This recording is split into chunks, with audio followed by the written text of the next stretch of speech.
Welcome to Impact by Diffa Dallas, the official podcast of the Dallas chapter of the Design Industries Foundation Fighting AIDS. We'll share valuable info about the fight against HIV and AIDS, what our organization is doing to assist those in our community, and most importantly, how you can help us make a real impact. Welcome to Diffa Impact. My name is RONAK Assaди, and I'm joined here today by longtime Diffa supporter, Keith Carlisle. Hi, Keith. Thank you so much for joining us today. You're welcome. So the point of Diffa Impact, what we're really trying to do here is give you guys some behind-the-scenes access into Diffa, what it is we do, who we serve, and part of that is House of DIFFA. It's our biggest event of the year, and what I personally think is one of the most fabulous events in Dallas. So a big part of the House of DIFFA is the jacket collection. What a lot of people don't know is that the jacket collection has been a really big part of DIFFA's fabric, pun intended, from the beginning. And it's really special because what started as something kind of small, we would give designers a jean jacket to customize or decorate and auction off. Now it's become this huge production, a whole runway show, and we have global designers and brands from all over the world. We have local talent. We have local artists up and coming. It's really, really fun. You get a little bit of everything, whether it's a jean jacket, a smoking jacket, a blazer, a coat, a cape. You'll find it at House of DIFFA. In fact, last year we had, I think, over 110 pieces in the collection. It was really wonderful. And I'm a little bit partial. I am the jacket curator, but I think it would not be possible without our supporters like you, Keith. Thank you so much for being here today. You're welcome. So, Keith, tell me about how you got involved with DIFFA and how you began making jackets. 30 years ago, I actually attended the first event. I did not know what I was going to. I did not understand. And when I saw the jackets that had been re-envisioned, the seed was planted, and I thought, okay, next year I'm going to get one of my vendors in Italy. I was and my entire career was in men's fashion retailing. And as it turns out, that vendor promised something and couldn't deliver it. And I thought, I have to figure this out. So I got on the phone and I called one of my neckwear vendors. The label was Jean-Franco Ferret. And in those days, neckwear was really, really bold. A lot of flowers, very floral. It was a look at the time. It was a look. And they agreed to give me a dozen silk ties. And I got all of those ties in the tailor shop one day, and I deconstructed every one of them. And I don't know if you know what a men's tie looks like before it's made. It's a panel of silk about this wide that's folded down. So I had more fabric than I knew what to do with. And I simply appliqued those silk panels all over this jacket, tried to match here and there where I could. And I remember taking it to the Diffa office, and I was really proud of it. And of course, they were expecting a jacket from a very well-known designer in Italy, and I walk in with my own creation. And Stephen Burrows was the chapter director at the time, and he literally had a fit over this jacket. It was so colorful and so fun, and I had not a picture of it, not one. And he said, all right, let's go to the roof. And he put the jacket on, and I took pictures, and that was my first jacket. And so this year will be my 29th jacket.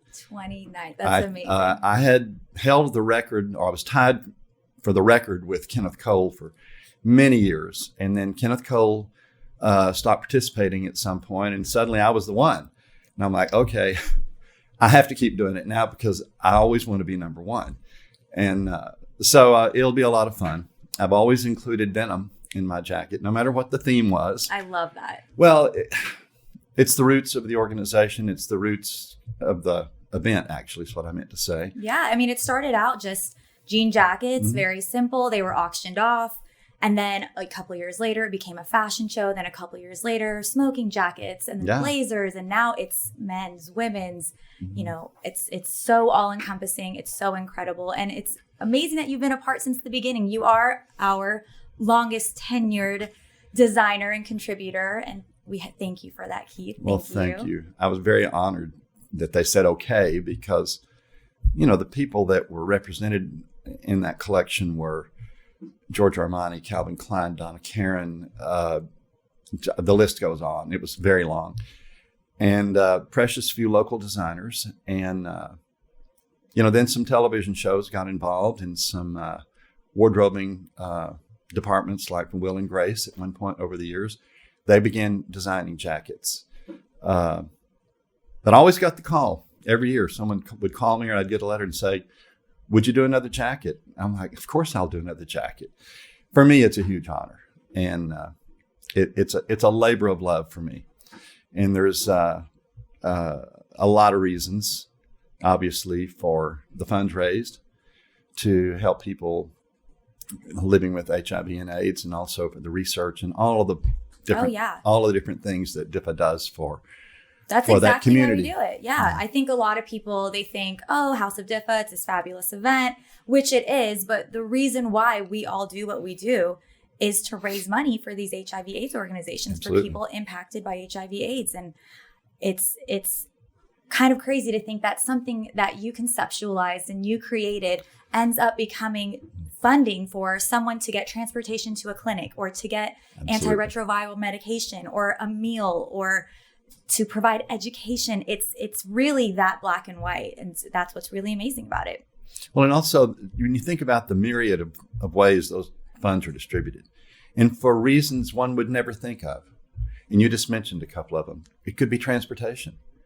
Any number of things that we don't think of. We think of, oh, this money is going to have to be spent for research or for medications. Well, yes, not all of it, but yes, much of it is spent. There's so many people touched by this event and this organization. And I can't think of an organization I would rather participate with, because I think over the years, I've noticed, it's been very easily observed, the care and the love with which these funds are distributed. And I think the people in the organization that make those decisions have a tough job, but they get it done, and it impacts incredible amount of people. It does. I want to get into that a little bit about your personal reasons for being involved in DIFFA. But before we do that, I want to ask, do you have any particular themes you loved from House of DIFFA, or any particular jackets that stick out in your mind as a favorite? I do. One of the favorite ones I ever did, and this is a little bit selfish, I was given a denim jacket, blue denim, indigo denim. And I had the notion that I wanted to silk screen some of my photographs, my personal. Oh, I love it. My personal photography onto the jacket. Do you have any idea how hard it is to find a pure white Levi Strauss denim trucker jacket? I mean, it was offered. I remember calling the Levi Strauss company at that time, and I'm like, I'm sure you made one. Who would you have sold that to? And they gave me the name of a retailer in Fort Lauderdale, Florida. And I called them up and I'm like, do you have an extra large? And they're like, sure. So what year was this? 96, 97. Okay. Something like that. So I got the white denim jacket, saved the indigo denim jacket for the following year. And I actually had found a silk screen company in Fair Park. And they silk screened several of my photographs onto the jacket. That's awesome. Which were of the skyline of Dallas reflected in the river at flood stage. Oh, wow. Really a very fun jacket. But probably the most impactful design that I ever did that I felt was a lot of fun. And it was done for the year that the theme was hot smoking, or smoking hot. And it was a nod to formal wear. And you could do anything as long as it was formal. The women's and the men's fashions both were all black tie. We see a lot of fashion shows, but we rarely see them focused exclusively on formal wear. Mm-hmm. And really not very many men's things at all. You would see gowns more likely. So I took a tuxedo tails jacket. For those who aren't aware, waist jacket here with the long tails in the back. And I simply replaced half of the back of the jacket with denim. Done, finished. And it was so elegant, and it looked just like a regular white tie and tails, until the person wearing it turned around, and then here's your Diffa statement. That's so cool. It's And very Margilla. It was so fun. And I remember when you saw the jacket, you were like, oh my goodness. Oh my goodness. Out. I totally freaked out. You did. You thought it was great. Well, it's fun. And that year, because of what it was, and I knew that being in menswear, I had at least 7 or 8 vendors I know, or knew at the time, offered formal wear. Called them all up and I said, I need your help. It's this great organization. I need you to give me some clothes, basically. I don't know, $50,000 or $60,000 worth of formal wear later, all menswear. We had quite a show that year and quite a scene of just menswear, formal wear, which was really cool. And some of them were just straight tuxedos that those companies had given. And then, of course, sprinkled in every scene were jackets like mine. It looked formal from the front. It looked alternative formal from the back. Yeah, that's what's really cool about the jacket collection is it has everything. There's streetwear, formal wear, vintage. I love the vintage pieces. We had such a fabulous Gautier piece last year that I love. And you get something for everyone. I mean, there's no way that you can look at this jacket collection and not be mesmerized by at least one piece. I want to tell you about another jacket I just thought of, and it was one of my favorites. And the inspiration came from, believe it or not, my great aunt Isla, my grandfather Carlisle's sister. And I remember when we would go to visit them near Dublin, Texas, between Dublin and Stephenville, southwest of Fort Worth. She had the most beautiful quilt on her bed, and it was made out of jewel tone velvet and panels. And every panel was separated by a black velvet border about a 1/2 inch wide. And I remembered that. I actually woke up from a dream one night and I had dreamt about that jacket. I hadn't even thought about great Aunt Isla probably since I was a child. That came to me and I'm like, okay, there's a sign.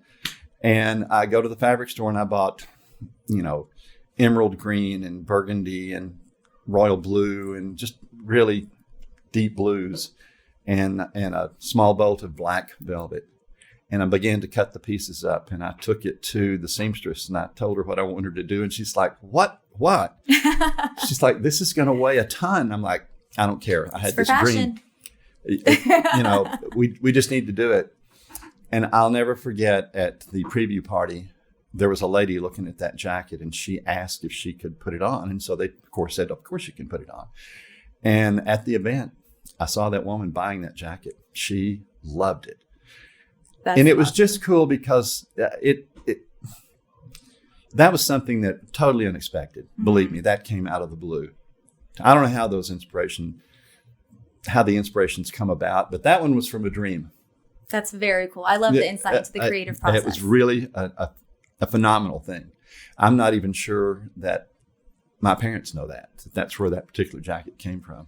Well, that's so special. Yeah. It's cool to hear about what inspires you and influences you. I really would like to close this off with asking you about your personal reasons for getting involved with Diffa. I know you have a very special story to share.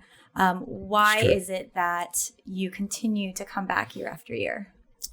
Well, back in 1991, I was newly in a relationship with a man named John Moran, and he was a big fan of Diffa, and he loved to go in and help out.